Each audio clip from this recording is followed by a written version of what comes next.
ओम श्री सद्गुरु नमः। ये कार्यक्रम केवल महिलाओं के लिए है।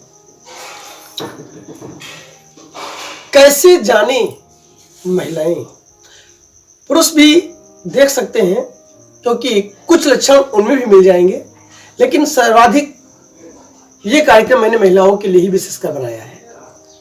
छोटा है लेकिन महिलाएं जरूर इसको देखें। इसमें क्या है, मुख्यतः उन बातों को मैंने बताया है कि किस प्रकार की महिलाएं सौभाग्यशाली होती हैं और कौन सी महिलाएं जिनका सौभाग्य नहीं बल्कि दुर्भाग्य होता है। उनको जीवन में सब कुछ चला जाता है, छिन जाता है, और किसको सब कुछ मिल जाता है। आखिर हस्तरेखा में ऐसे कौन से गुण हैं? केवल हस्तरेखा पर ही, वो हाथ देख करके ही कुछ ऐसे अनुमान लगाए जा सकते हैं जिससे उन्हें पता चल जाए कि हम सौभाग्यशाली हैं या दुर्भाग्य। अब हम दो तीन बातें पहले आप समझ लीजिए। मैंने एक हाथ सामने बना रखा है, हाथ का चार्ट बना रखा है, और इस चार्ट पर ही तुम्हें हम समझा रहे हैं, उसी आप ध्यान दें। अब ये हाथ बना हुआ है, इस पर आप देखिए, ध्यान दीजिए। अगर ये हाथ, पहली बात, पहला नंबर है कि अगर सुंदर हो और आपका हाथ कोमल हो। पहली बात, हाथ में सुंदरता हो, हाथ कोमल हो, यानी कठोर नहीं होना चाहिए। स्त्री का हाथ कोमल होना चाहिए, कठोर नहीं होना चाहिए। पहला, ये सौभाग्य का लक्षण है। ऐसी महिलाएं सौभाग्यशाली होती हैं। दूसरी बात, महिलाओं की जो अंगुलियां होती हैं ये छोटी होती हैं। जो सौभाग्यशाली महिलाएं होती हैं उनकी अंगुलियां छोटी होती हैं, सुगठित होती हैं, सीधी होती हैं, और उनमें ज्यादा अंतर नहीं होता। अंगुलियां जो होती हैं वो सटी हुई होती हैं, ये ज्यादा फैली नहीं होती हैं। इनके बीच का जो अंतर है वो ज्यादा दूरी लिए नहीं होता है। ये बीच का जो अंतर है ये नजदीक होता है, यानी सटी हुई होती है। वो भी महिलाएं सौभाग्यशाली होती हैं। तीसरी बात समझिए, हाथ में रेखाएं, ये तो पुरुष हो या स्त्री, सबके हाथ में अगर कम रेखाएं हैं तो आप सौभाग्यशाली हैं, ज्यादा रेखाएं हैं तो आप सौभाग्यशाली नहीं हैं। समझ लीजिएगा। तो अगर कम रेखाएं हैं तब तो बहुत अच्छा है, बहुत ही अच्छा है। तो ये तीसरी बात हो गई। और इसके अलावा आपको और बता दें हम कि जो रेखाएं कम हो वो सीधी हो, स्पष्ट हो, गहरी हो, पतली हो, और थोड़ा गुलाबी रंग लिए हो, गुलाबी रेखाएं हो, सुंदर रेखाएं हो। वो रेखाएं अगर स्त्री में हैं तो निश्चित ही वो स्त्री सौभाग्यशाली होती है। अब आपको हम बता रहे हैं, अगली बात भी समझ लीजिएगा। अगर भाग रेखा, जो इसके पहले मैंने भाग रेखा पर एक कार्यक्रम बनाया है, उसे देख लीजिएगा। भाग रेखा का मतलब है कि इस पर्वत पर कोई भी रेखा जो यहां से गई हो या कहीं से भी गई हो, अगर भाग रेखा पर जाने वाली रेखा निर्दोष हो, उसमें कोई दोष ना हो, जैसे क्रॉस न बना हो, दीप न बना हो, इसके अलावा टूटी फूटी न हो, निर्दोष रेखा अगर है और लंबी है, यानी भाग रेखा नीचे से लेकर के ऊपर तक लंबी है, तो समझ लीजिए निश्चित ही वो स्त्री सौभाग्यशाली होगी। और इसके अलावा अगली बात बता रहे हैं, हाथ को देख करके आप और भी समझ सकते हैं कि अगर मध्य का भाग, खास करके गदेली, ये कुछ स्त्रियों की गदेली बहुत दुबली पतली, बहुत पतली होती है, रूखा पल्ली होती, अच्छी नहीं मानी जाती है। लेकिन अगर ये उभरी हुई है, खास करके गदेली उभरी हुई हो, उसे अच्छा माना गया।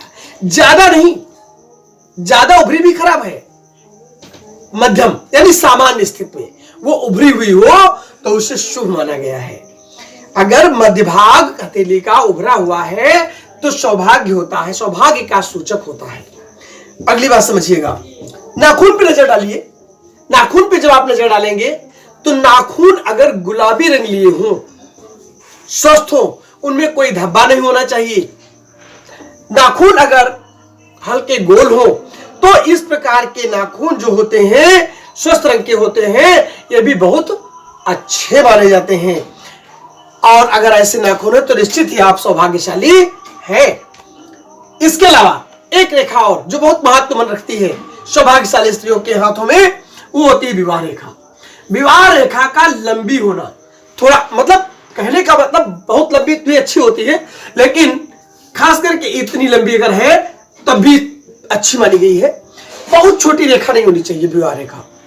ये विवाह रेखा होती है उंगली के नीचे जो यहाँ पर बनी होती है, विवाह रेखाएं होती हैं। इसके बारे में हम आगे बताएंगे कि विवाह रेखा में आप कैसे जानेंगे, इसके बारे में पूरा आप कार्यक्रम बनाएंगे, कम से कम 15-20 मिनट का बनेगा कार्यक्रम बनाएंगे। तो आज तो समझ लीजिए विवाह रेखा मैंने संक्षेप में बता दिया है। दो नहीं, एक अगर विवाह रेखा है तभी अच्छी है, दो अगर है कोई छोटी है तो कोई दिक्कत नहीं है, लेकिन अगर बराबर दो चल रही है तो अच्छी नहीं मानी गई। उसके बारे में हम आगे बताएंगे। तो अगर एक रेखा सीधी हो, सुस्पष्ट हो, यानी बिल्कुल स्पष्ट हो और लंबी हो, तो समझ लीजिए निश्चित ही आप भाग्यशाली हैं। अब आप कैसे जानेंगे कि हमारा भाग्य अच्छा नहीं, उसके बारे में भी कहीं हमारे भाग्य में बड़ा दुख तो नहीं, बड़ा कष्ट तो नहीं है। बशर्ते बताना तो ज्यादा नहीं चाहिए इस बारे में, लेकिन अब चूंकि हम हस्तरेखा के बारे में बता रहे हैं तो समझना आवश्यक है, उसे समझ लीजिए। तो मैं आज वही बता रहा हूं। अगर विवाह रेखा यहीं से आकर के आगे को झुक जाए, ये जो है आगे को झुक जाए, विवाह रेखा अगर आगे की आकर के और आगे को नीचे की तरफ झुक जाए, नीचे की तरफ अगर झुक जाए, ऊपर की तरफ नहीं, देखना रखिएगा, नीचे को मैंने झुकाया है, नीचे की तरफ अगर विवाह रेखा नीचे की तरफ झुक जाए और हृदय रेखा से मिल जाए, यानी ये हृदय रेखा जो आपकी बनी है, ये वाली ये हृदय रेखा है, इसमें आके मिल जाए या इसके नीचे क्रॉस कर जाए, इसे शुभ नहीं कहा गया। यह बहुत ही दुर्भाग्यपूर्ण होता है, बहुत ही कठिन परिस्थिति उसके सामने आती है, दिक्कतें आती हैं, समस्याएं आती हैं, और उसका जो वैवाहिक जीवन होता है उसमें बड़े संकट आ सकते हैं। खैर आगे देखिए, अगली बात बता रहे हैं। इस रेखा पर, विवाह रेखा पर अगर किसी प्रकार का कोई भी काला बिंदु बन जाए, इस तरह के कोई काले बिंदु बन जाए, विवाह रेखा पर अगर काले बिंदु बने हो तो भी शुभ नहीं माना गया, खास करके उनके लिए दुर्भाग्य का सूचक होता है। अगर विवाह रेखा पर काले बिंदु बने हो तो यह दुर्भाग्य का सूचक होता है। अगली बात, विवाह रेखा के अंत में, यानी ये रेखा विवाह जैसे बनी है, मान लीजिए ये रेखा विवाह रेखा बनी है और अंत में यहां पर क्रॉस बन जाए, विवाह रेखा में अंत में अगर क्रॉस बन जाए तो भी आप समझ लीजिए उसके जीवन का जो सुखद पल है वो अच्छा नहीं होगा, वो दुखद पल हो जाएगा। विवाह के बाद उसकी स्थिति अच्छी नहीं होगी, यहाँ उसमें कई दिक्कतें आ सकती हैं, कई समस्याएं आ सकती हैं। जब हम विवाह रेखा के बारे में समझाएंगे तो मैं विधिवत विस्तृत कार्यक्रम आपको बताऊंगा। फिलहाल इतना ही बता रहा हूं कि ये ऐसी विवाह रेखा अगर अंत में क्रॉस बना हुआ है, ये शुभता का प्रतीक नहीं है, ये दुख का प्रतीक है, दिक्कतों का प्रतीक है, परेशानियों का प्रतीक है। इसके अलावा आप समझ लीजिए, अगर पूरे हाथ में छोटी छोटी बहुत सी लाल रेखाएं बनी है पूरे हाथ में, अथवा जाल जैसी रेखाएं बनी है, वो स्त्री भी अपने जीवन में संघर्ष ही करेगी, उसका जीवन भी संघर्षमय रहेगा। जीवन में परेशानियां एक आएगी, वो जा नहीं पाएगी कि दूसरी भी आ जाएगी, यानी जाल से युक्त, यानी बाधाओं से युक्त होगा उसका जीवन। तो इस प्रकार का भी जीवन अच्छा नहीं माना गया है। भाग्य रेखा यहां से चल रही है, ऐसे भाग्य रेखा चल रही, टूट गई, फिर आगे चली, फिर टूट गई, फिर आगे चली, फिर यानी टूटी फूटी भाग्य रेखा बनी हो। ये जो भाग्य रेखा है टूटी फूटी बनी हो, इस तरह की बनी हो, इस तरह की भाग्य रेखा अगर हाथ में है तो वो भी जो है, कोई भी स्त्री हो उसका भाग्य अच्छा नहीं माना जाएगा। अपने जीवन में उसे बहुत दुख, परेशानी और कठिनाइयों का सामना निश्चित ही करना पड़ेगा, जीवन उसका संघर्षमय रहेगा। एक और विशेष बात हम बता देते हैं, उस समझ लो, वो कहीं बहुत कम पाया जाता है लेकिन पाया जाता है। मैंने भी कई हाथ देखे, उनमें मिला है, मैंने भी पाया है। ये जो 3 अंगुलियों में 3 होते हैं यहां पर, जिसको आप पोढ़ कहते हो, ये 3 होते हैं।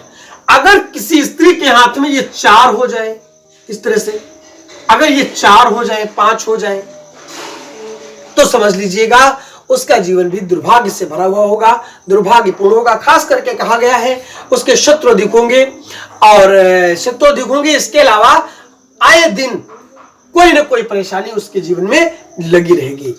3 के बजाय 4 पोल होना उसके लिए दुर्भाग्य का सूचक ही है, आप मान लीजिए। तो ये मैंने कुछ सौभाग्य और कुछ दुर्भाग्य से संबंधित बातें बताई हैं, जो माताएं बहनें स्त्रियां इस वीडियो को देख करके समझ सकती हैं। तो आज इतना ही, आगे अगला कार्यक्रम लेकर आएंगे, उसे समझिएगा।